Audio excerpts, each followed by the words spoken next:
Hello, this is August the 13th of 2014, and I'm Ronald. Listen, I was thinking about what was going on today, and I tried to post on YouTube, and, well, they're having a little problem. They're having a comment issue there with YouTube. So I thought I'd just give this to you the best way I know how. That's real. Hi everybody. Anyway, I'm in support of Barack Obama with his Iraqi initiative there, and the level of involvement that we're getting ourselves into. I don't really share his views with this architect that he's put forth with no boots on the ground. But that's fine. He's the commander-in-chief, and I support him. Whatever he says goes. But I do have right and freedom to express my opinion, and in accordance with the First Amendment and all of its provisions. I don't want to offend anyone or be any sound obtrusive. So if you don't like what I'm saying, you can always just click the go button and buy. But anyway, if you're going to hang around, listen to what I say anyway, or just hear it anyway. I've got a problem with Iraq. Situation developed where the president there, well, you saw what he did. He was kind of a one-sided individual with his type of individuals, kind of like racist, if you will. I don't have that issue. Okay. I've never had that issue. Okay. My father taught me not to have that issue. Okay. I learned to teach myself not to have that issue, okay? There are good and bad in everyone, and you just have to figure that out for yourself, and good luck with that for yourself.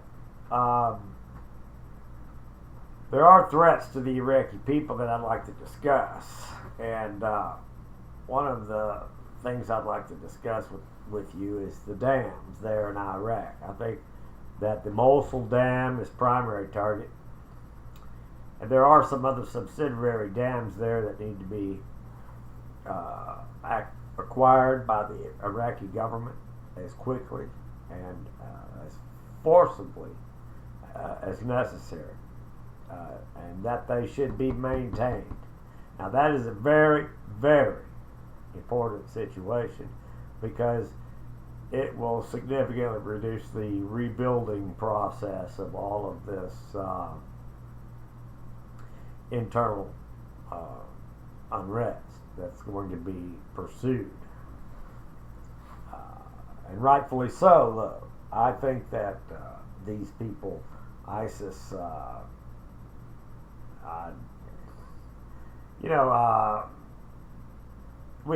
we had struggles with that with the native Indians when we first arrived here from England, while the King of England was trying to destroy all of us being my forefathers here in America, and we came over here. We had this little conflict with this individual called the Native American Indian.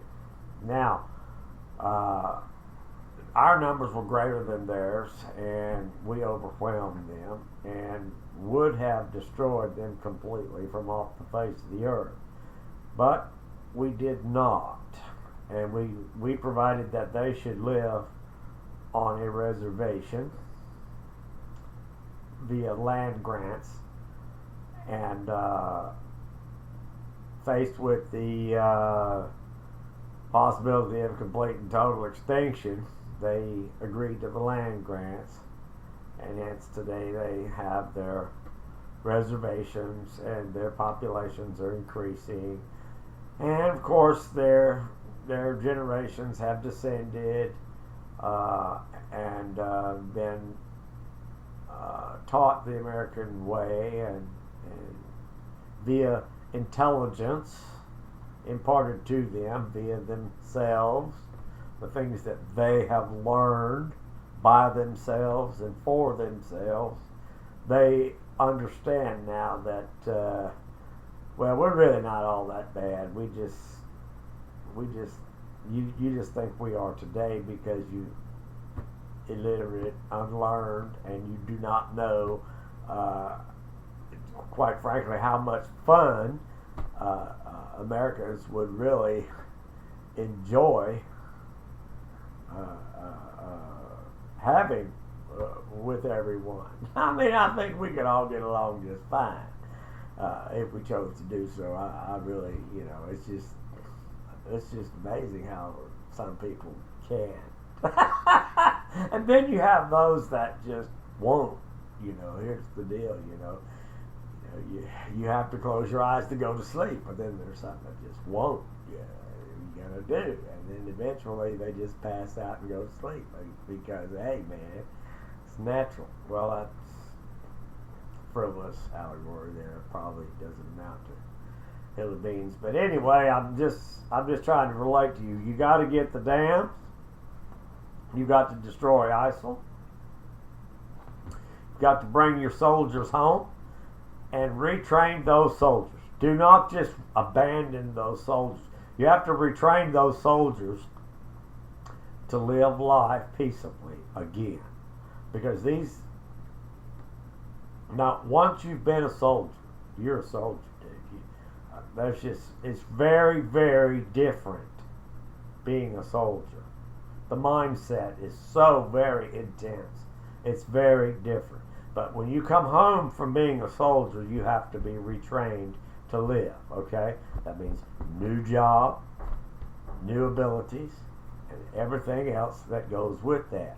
Now, then you've got to get over what the issue was and get on back to the reality of this is the new Iraq, and Iraq is moving forward. So, accomplishing those goals, getting those dams, protecting the people, protecting the Americans' interests, and combined in combination with the United Kingdom and France and the other allies that have elected to be of service also, all of which I'm very pleased with, and I'm rooting for. Consider me your biggest cheerleader. I think you're doing a wonderful job. And I'm looking forward to see the generations of Iraq come together in a peaceable understanding that all men are created equal. And we could all go fishing someday. Wouldn't that be sweet? I bet you that Mosul Lake has got some really good fish in it. But anyhow, life goes on, and let's see if we can get that put back together. Now, Molokai was a sectarian leader, and I apologize that he was unable to relinquish his preferences. I've seen that even I had a religious disposition also, and so I learned how to. Hang on a minute, somebody's knocking on the door here. Let me see what's going on here.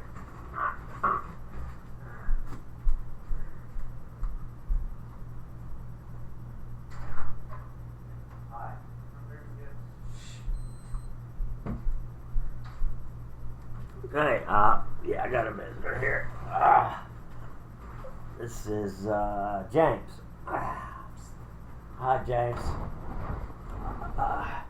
Anyhow, I'm making a video right now. I'm talking to YouTube. Anyhow, if you want to be a part of it, you're welcome. If you don't, then step back or step out of the frame. Hi, this is James. He lives down the hall from me. Anyhow, once the war's over there in Iraq, we're going to have to be retrained and restructured and get over this crisis that we came through. And I think that we're all going to be successful at it, but you've got to have the non-sectarian government. And you've got to understand that everybody is all here together. And if you don't like that, then that's fine with you. And that's fine with me. And but you need to understand how individual that thought is, because that thought is not universal. I love each and every one of you all the same. It's always going to be that way. I prefer that kind of lifestyle, and that's the way it's going to be.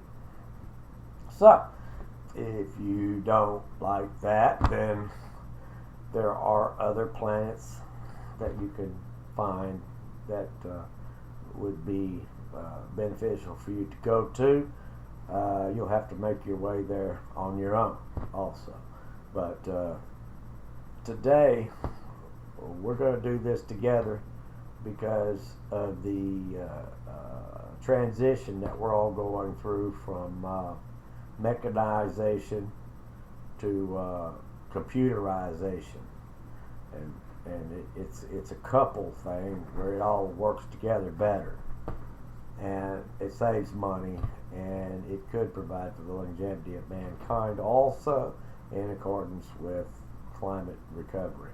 But there again, that's a different subject. My subject right here today is repairing the government of Iraq and making sure that we can all get along with the new government there, and that the people of Iraq will all be equally represented and unified in unity, and move on through the future with us and with the world community as a part, and we can all be part and friends with one another, and stop all this fucking fighting around. Excuse my language there if you need to. I just sometimes let it fly. But anyway, I think we understand each other pretty clearly on that. And vain babbling, I don't want to get into all of that either. But life goes on, and so will I. Catch you on the next video. Ron's clear.